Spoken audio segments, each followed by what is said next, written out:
What's going on, NASCAR fans, and welcome to another episode of 3 Wide. So we are going into playoff weekend, the first weekend of the NASCAR playoffs for 2020, and it's exciting. We got a very different picture than what we're typically used to seeing. We're used to seeing drivers like Kyle Busch, Martin Truex Jr. out there with 4, 5, 6, 7 wins on the season, but yet one of them is winless and the other one only has a single win. So very, very different going into this playoffs. But before we get into the video, guys, I want to thank every single one of you who watches the videos. Special thank you to each of you guys who watch them all the way through. For those of you who don't subscribe to me and still watch the videos, I appreciate you guys as well. But if you could subscribe, it'd mean an awful lot. I get 95%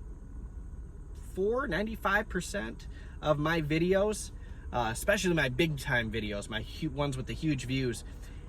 Most of the viewers are not subscribers. My average videos, only 87% are viewed by those who are not subscribed. So please consider subscribing, smash that bell icon. I'm going to be doing a lot of great videos here for you guys. So anyway, going into this season, into the playoffs, we've got some bad news, we've got some good news. Good news is we've got 2 drivers with some brand new fresh contracts, brand new ink on those papers. So William Byron signs an extension up to 2022 with Hendrick Motorsports. Eric Almirola signed a contract for only 1 more season, but nonetheless getting himself another chance at Stewart-Haas Racing. Jermaine, let's go towards the kind of the negative. Obviously, if you've been living under a rock, you would not know that Levine Family Racing is going out of business. They sold to Spire Motorsports, so at the end of the season, they will be getting all of their assets. Chassis will go back to Joe Gibbs Racing, of course. But more recently, Germain Racing has announced that they will be potentially selling off at the end of the season. More than likely, if they don't get some kind of random fresh money boost that they are not foreseeing, that team is down for the count.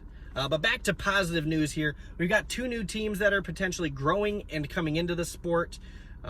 Some great growth going on at Richard Petty Motorsports with a lot of rumors swirling around that. I'm not going to get into the rumors. We're not the rumor mill here.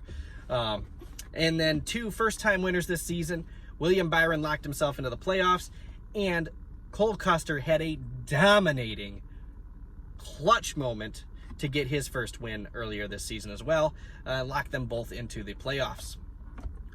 Going into Darlington this weekend, 3-day weekend. We got Labor Day, guys. I hope you guys have a great and safe one. But we're at NASCAR racing Sunday night under the lights, not Saturday like typical.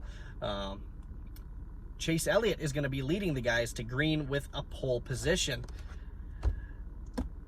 Going into these playoffs, only 14 times have we gone into a playoff or chase scenario.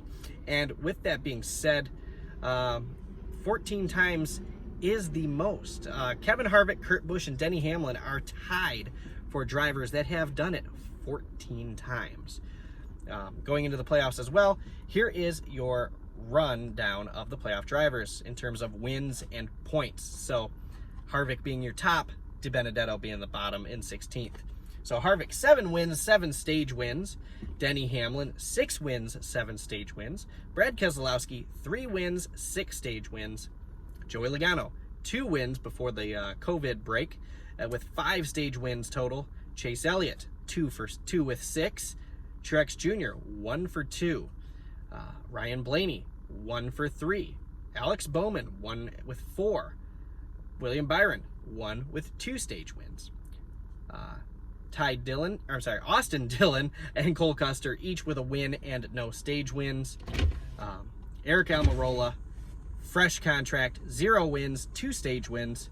Clint Boyer, 0 wins, 3 stages. Kyle Busch, not used to saying this, but 0 wins, 1 stage. Kurt Busch, 0 wins, 1 stage. And Matty D at the bottom, 0 and 0. But he did lock himself in on pure consistency and pointing himself in with nothing extra there to really bump him up. So with that being said, guys, I think we're gonna have a very, very, very different Final Four potentially. Typically at this point, I would say Kyle Busch, Kevin Harvick, Denny Hamlin, and Martin Truex Jr. are all going to be at the, I was going to say Homestead, at Phoenix. I'll be at Phoenix, so if you guys are going, give me a shout out. I'll meet you there. Might even throw you on the video. Might even throw you on the channel, give you a shout out there.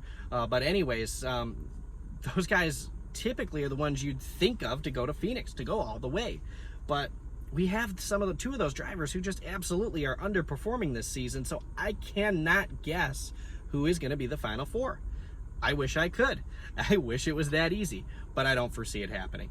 Anyway, guys, thanks for watching. Thanks for viewing the channel. And please hit the subscribe button and the bell icon. I'm going to be pumping out a few more videos this week, and hopefully a lot more in the future with some better cameras. A little more support we get on this channel, I am going to pump out with some better cameras, better audio, and of course, better backgrounds. Hopefully we can get to a race earlier this year.